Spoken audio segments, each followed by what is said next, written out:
La voz de los protagonistas. Contacto telefónico. Así es, le agradecemos muchísimo a Darío Ramírez, él es director de Comunicación y Asuntos Internacionales de Mexicanos contra la Corrupción. Darío, y ofrezco una disculpa porque si empezamos a compartir tu hoja de vida, tu currículum, estaríamos perdiendo minutos muy valiosos para poder exponer este tema del Top 2021 que hace Mexicanos contra la Corrupción y que sin duda alguna ponen el acento en el tema de la corrupción, pero también en el tema de la impunidad. Saludamos desde Torreón Arturo González, Marcela Pámanes y el auditorio de Contextos, por supuesto. Pues muchísimas gracias. Primero, un saludo hasta allá. Siempre es muy agradable trabajar con ustedes, intercambiar puntos de vista. Pues mira, hicimos un ejercicio, creo que resulta interesante voltear a ver lo que uno hace en el año y sacamos el top 10 de las notas del año pasado. No solo cuáles tuvieron, digamos, mayor impacto en números en términos de lo que nosotros hacemos, sino también cuáles fueron las que despertaron un mayor interés, tal vez generaron mayor debate público o, bueno, de diferentes maneras.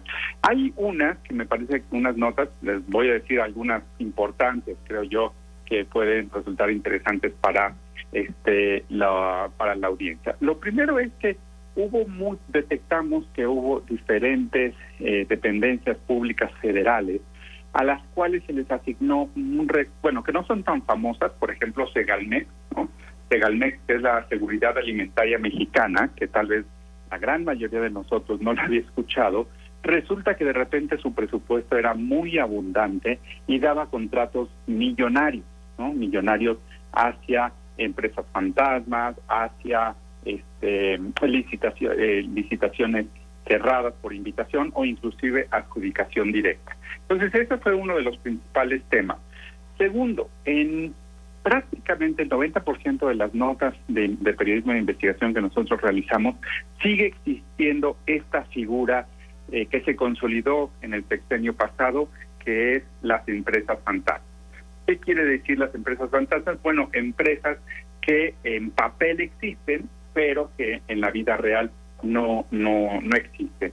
¿Eso qué nos lleva? Bueno, que sigue habiendo un vacío legal alrededor de cómo perseguir esas empresas, cómo verificar si los contratos los contratos millonarios que obtienen son reales o no son reales. En fin, creo que ahí hay mucho que podemos todavía discutir.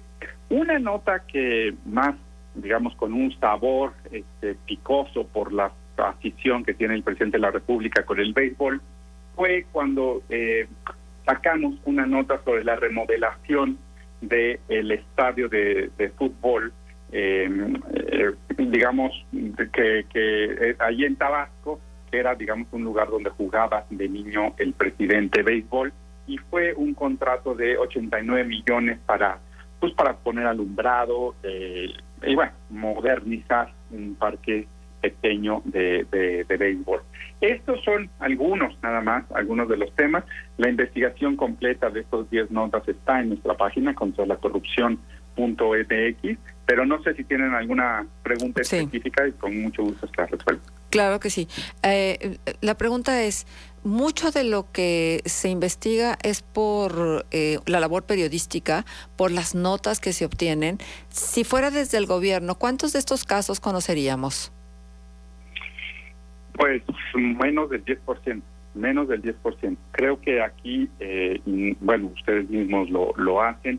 Creo que aquí hay que revalorar, y no solo nosotros, en México se hace un periodismo excelente en términos de investigación, pero lo que hace el periodismo de investigación es hurgar de una manera muy consistente, muy profesional, lo que el gobierno o los gobiernos quieren ocultar. Esa es la razón de un gobierno, es que la gente no se entere, o que se entere lo que el gobierno quiere.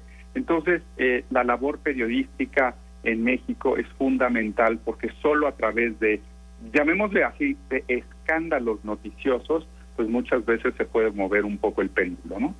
Claro, pero bueno, tal vez si la intención fuera el combate a la corrupción no tendría que ser necesario. Pero hay muchos que luego se quedan fuera o van surgiendo de estas listas que se hacen. Y uno de los casos que a mí me ha llamado más la atención es el caso de Delfina Gómez, que era presidenta municipal de Texcoco, y tenía una secretaria, ¿no? Y esta secretaria era la encargada de recolectar el 10% del salario de los empleados. Este dinero se utilizaba para financiar a Morena, como se ha confirmado por parte del Tribunal Electoral. Pero esta conducta se repite a lo largo y ancho del país. ¿Por qué no se acota? ¿Por qué no podemos lograr que esto no se dé? ¿Qué pasa con esto? Bueno, yo creo que son dos cosas, y repito, se da en los diferentes órdenes de gobierno. Y pero hablaré un poco del nivel federal, porque creo que por la cantidad de recursos, por el ejemplo de Delfina Gómez, también creo que vale la pena. Uno, y es un trabajo que está haciendo Mexicanos contra la Corrupción, es la desinstitucionalización del combate a la corrupción. ¿Qué quiere decir esto? Que las instituciones o los procesos encargados de autorregulación dentro de las instituciones públicas, pero también de fiscalización y monitoreo del gasto, se han ido reduciendo, han ido desapareciendo. Los ataques al derecho a la información por parte de la presidencia son constantes, ¿sí? Entonces, vamos a ser también muy claros. En México, la impunidad permanece por la falta de castigo. Simplemente uno sabe, como lo sabe Delfina, como lo sabe inclusive Javier Duarte, que está en la cárcel, que va a salir y va a ser millonario. ¿Por qué? Porque la corrupción sigue siendo un muy buen negocio en México. Primero, no te pasa nada, y si te pasa, como en el caso de Javier Duarte, bueno, pues solamente pagas unos años en cárcel, pero no te recogieron todo el dinero que te robaste y saldrás y seguirás siendo multimillonario. Entonces, pero creo que la desinstitucionalización es para nosotros un fenómeno muy claro que estamos observando, inclusive el malnacido, porque casi nació muerto, el Sistema Nacional Anticorrupción, que era un sistema complejo, con check and balances por todos lados. Bueno, pues al final nunca se ha logrado ejecutar de una manera efectiva, ¿no? Entonces, yo diría que, y lo repetimos continuamente, es la impunidad, ese aliciente extra que tiene que tenemos en este país, ¿no? Arturo González. Darío, te saludo con mucho gusto. Buenos días.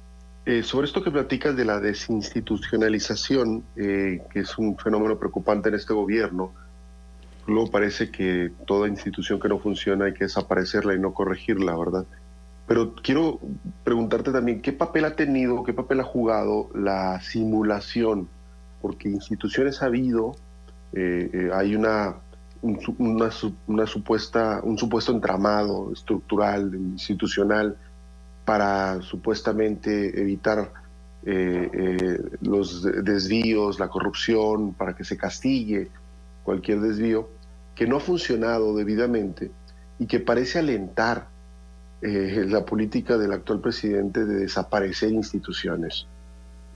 Pudiéramos hablar de que hay un germen de esto de que viene de sexenios anteriores. No, me parece que tocas un tema fundamental, la simulación, porque tú recordarás que en México también hay un dicho que si quieres que un problema no se resuelva, crea una comisión o un comité, ¿no? O sea, sí, claro. como cosa rara, ¿no? O sea, tenemos un problema de derechos humanos, creamos 32 comisiones estatales de derechos humanos. Tenemos un problema de discriminación, creamos 32 CONAPRED. Violencia contra las mujeres, creamos institutos de las mujeres en todos lados, ¿no? O sea, somos un país que cree que las instituciones per se podrán resolver los problemas tan profundos que tenemos. O sea, que creo que esto es un tema fundamental.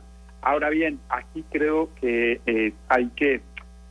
primero, soy un creyente de las instituciones y no de las personas solamente. Es decir, las instituciones se mueven por las personas, pero creo que las personas pueden ir y venir, y lo que trasciende debe de ser lo que esté en ley, lo que esté en una institución, porque si no, bueno, podemos tener a un gran presidente, pero el siguiente puede ser una calamidad y entonces de nada sirvió los avances, ¿no? Yo creo que un país, y eso no soy yo, es decir, la teoría democrática de todas las democracias avanzadas, lo que tienen son exactamente fuertes instituciones que son regidas por un Estado de Derecho, ¿no? Y yo creo que aquí regresamos un poco a eso. En lo que menos se invierte, si ustedes ven, también inclusive hay una nota sobre cómo se gasta el dinero, el paquete 2021, lo analizamos, y ustedes verán que uno de los rubros que silenciosamente, pero continuamente cada vez tiene menos dinero es el Poder Judicial.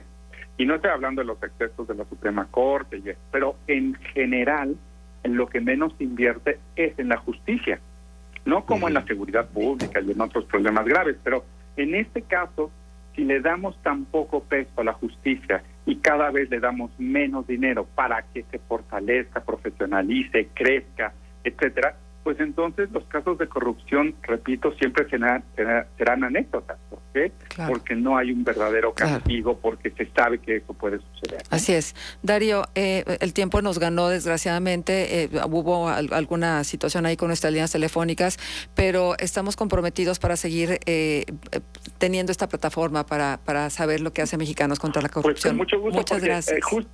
Perdón que te interrumpa, pero hay una nota, vamos a sacar una nota también de Delfina. Ojalá la 91.1 FM. A los cumplidos, Coahuila sí los premia. Cubre tus derechos de control vehicular y placas nuevas y puedes ganar una de 2 casas en la región sureste.